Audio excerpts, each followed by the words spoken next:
अस्सलाम वालेकुम व्यूअर्स, मैं हूं आपका होस्ट अब्दुल रहमान और डिस्कस करेंगे वफाकी हुकूमत की जानब से आवाम को देने के लिए सस्ते दामों आसान अकसात पर इलेक्ट्रिक मोटरसाइकिल्स और इलेक्ट्रिक रिक्शों की स्कीम अनाउंस की गई है जो कि 9 अरब रुपए मालियत की है, जिसके तहत 1,16,000 इलेक्ट्रिक मोटरसाइकिल और 3,171 इलेक्ट्रिक रिक्शे लोगों को आसान अकसात पर बहुत कम दामों पर सब्सिडी पर दिए जाएंगे।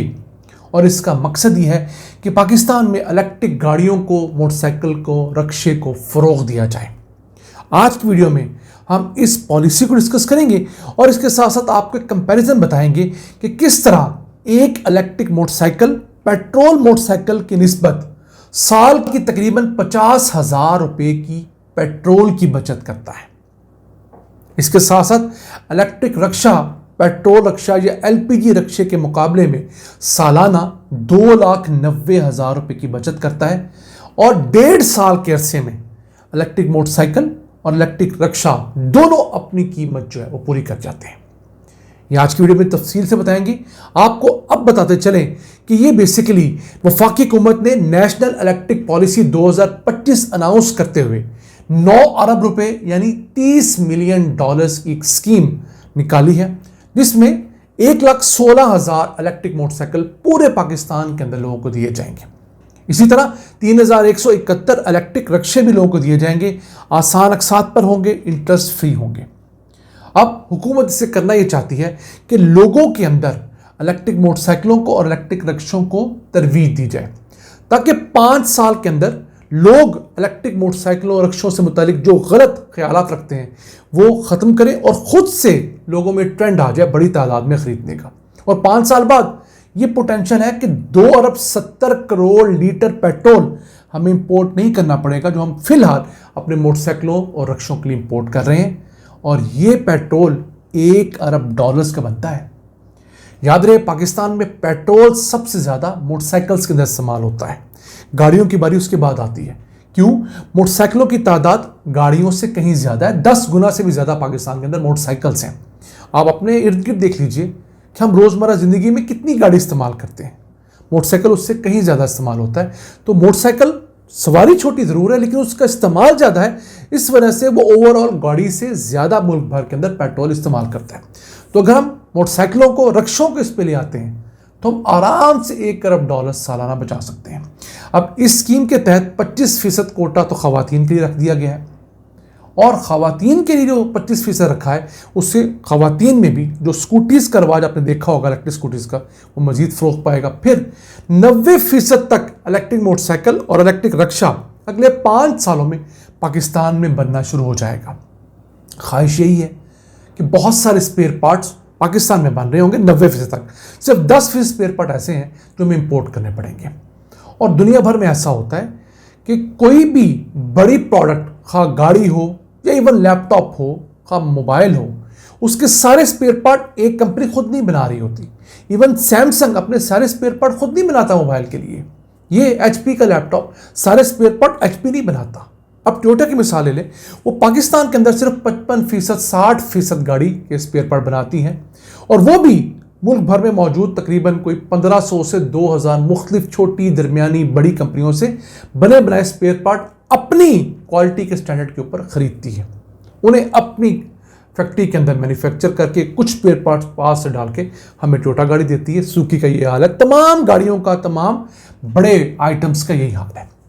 तो अब ये जो तरीका है निस्बतन बेहतर तरीका है नौकरियां पैदा करने के लिए, कीमतें कम करने के लिए, इनोवेशन को पाकिस्तान में फ़रोग़ देने के लिए। जब इलेक्ट्रिक मोटरसाइकिलों का, इलेक्ट्रिक रिक्शों का एक पूरा इकोसिस्टम पाकिस्तान में बन जाएगा, मुख्तलिफ चीज़ें बनाने वाली फैक्ट्रियाँ मौजूद होंगी, कोई बैटरी बना रही होगी, कोई तारे बना रही होगी, कोई सीटें बना रही हो, तो कल को इलेक्ट्रिक गाड़ी में पाकिस्तान बनने लगेंगी तो यही लोग इलेक्ट्रिक गाड़ियाँ भी बनाने में मदद करेंगे। अब आपको कंपैरिजन देते चलते हैं कि पाकिस्तान के अंदर अगर आपके पास एक 70 सीसी पेट्रोल मोटरसाइकिल है और उसी कैपेसिटी का आपके पास एक इलेक्ट्रिक मोटरसाइकिल है तो आपकी सालाना बचत जो है वो 48,000 रुपये होगी अगर आप इलेक्ट्रिक मोटरसाइकिल पे शिफ्ट हो जाते हैं।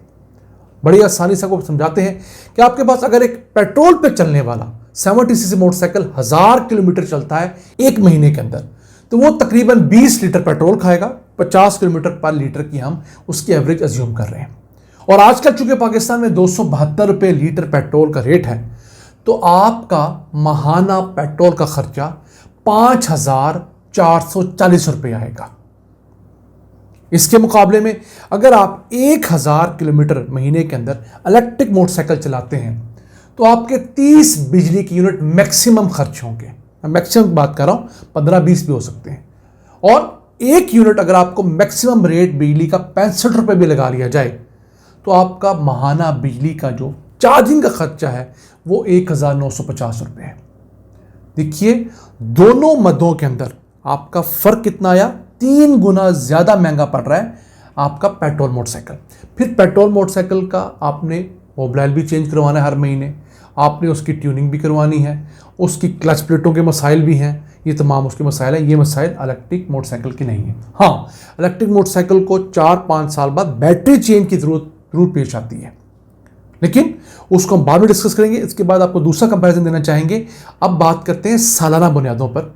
साल के अंदर अगर आपका जो पेट्रोल का बिल है वो 70 सीसी पे तकरीबन 65 से 67 हज़ार रुपये आता है, तो इलेक्ट्रिक मोटरसाइकिल सबसे महंगा बिजली की यूनिट और सबसे ज़्यादा बिजली की यूनिट अज्यूम करके भी 23,400 रुपये खर्च करेगा। इससे फ़र्क कितना हुआ, 48,000 रुपया सालाना से लेकर 50,000 रुपये सालाना की बचत है इलेक्ट्रिक मोटरसाइकिल में। और 2 सालों के अंदर कितने फ़र्क हुआ, 1 लाख रुपए का। 4 सालों के अंदर 2 लाख रुपए का खर्च हुआ। यानी कि जितने पैसे आपने इलेक्ट्रिक मोटरसाइकिल खरीदने पे लगाए हैं, 2 लाख रुपया, 2.5 लाख रुपया, वो 4 सालों में मुकम्मल तौर पर वसूल कर लिया आपने। उसके बाद आपने एक दो बैटरी चेंज करवानी है उसकी, और फिर आगे मुफ्त होगा आपका मोटरसाइकिल। पेट्रोल मोटरसाइकिल कभी आपको मुफ्त नहीं होगा, आपको उस पर खर्चा करना पड़ेगा बार बार। और अगर आप 4 साल बाद 5 साल बाद बैटरी 40-50 हज़ार रुपये की डलवा भी लेते हैं, वो फिर 4-5 साल चल जाएगी। पहले साल इलेक्ट्रिक जो बैटरी होगी अपने पैसे पूरे करेगी, उसके बाद आपका मुनाफा ही मुनाफा है। और अगर आपने घर पे सोलर लगवा रखा है तो आपका इलेक्ट्रिक मोटरसाइकिल का खर्चा ज़ीरो है, क्योंकि ना इसमें मोबाइल डलना है, ना इसके अंदर क्लच प्लेटों का मसला आना है, ना इसकी ट्यूनिंग की ज़रूरत आएगी। आपको सिर्फ बैटरी चेंज करवानी है, और अगर मोटरसाइकिल पंचर हुआ है तो उसका पंचर लगवाना है, ये छोटा मोटा कोई और इस किस्म का फॉल्ट अगर आ गया है तो। फिर बात करते हैं आपके इलेक्ट्रिक रिक्शे की। इलेक्ट्रिक रिक्शा अगर आप एक महीने के अंदर 2,500 किलोमीटर चलाते हैं तो उस पर आपके 280 यूनिट इस्तेमाल होंगे और महीने का आपका 11,500 रुपये का खर्चा आएगा 2,500 किलोमीटर चलाने पर। इसके मुकाबले में इतना ही अगर आप जो पेट्रोल वाला रिक्शा चलाते हैं तो आपको तकरीबन 90 लीटर पेट्रोल खर्च होगा, तो उसकी कीमत होगी 24 से 25 हज़ार रुपये महीना। सालाना का फ़र्क अगर हम मल्टीप्लाई बाय 12 कर लें तो कितना फ़र्क होगा, जो इलेक्ट्रिक रिक्शा है वो आपको 1.5 लाख रुपया सस्ता पड़ेगा। एक साल के अंदर जितनी आप खर्चा करेंगे तो आपका पेट्रोल रिक्शा आपके इलेक्ट्रिक रिक्शे से 1.5 लाख रुपए ज़्यादा के ऊपर आपको वो ट्रैवलिंग देगा जो कि आपने इलेक्ट्रिक रिक्शे पे हासिल करनी थी। इतना बड़ा फ़र्क है दोनों का। अब तो पाकिस्तान में ऐसे इलेक्ट्रिक रिक्शे भी आ चुके हैं जो कि एक दफ़ा चार्ज करने के ऊपर 210 किलोमीटर की मुसाफत तय करते हैं, और 210 किलोमीटर अच्छा खासा होता है। हाँ, ये प्रॉब्लम ज़रूर है अभी भी कि पूरे मुल्क में या पूरे शहरों के अंदर भी हर जगह इलेक्ट्रिक चार्जिंग स्टेशंस नहीं है, लेकिन आहिस्ता आहिस्ता ये चार्जिंग स्टेशंस लग रहे हैं। आप घर से रिक्शा चार्ज करके जाएं, 210 किलोमीटर बहुत मुसाफत होती है, फिर आप वापस घर आ जाएं, इतनी मुसाफत के बाद दोबारा चार्जिंग में लगाएं, और अगर छत पे सोलर लगाए तो आपकी मौजें ही मौजें, फ्री में इलेक्ट्रिक रिक्शा चार्ज हो जाएगा।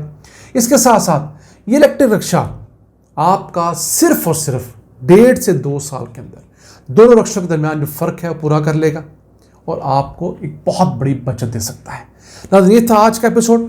दोनों कंपैरिजन हमने आपको बता दिया है। नई टेक्नोलॉजी अडॉप्ट करनी चाहिए, इसी में हमारी भलाई है। अपने मेज़बान अब्दुल रहमान को इजाज़त दीजिए। अल्लाह निगहबान।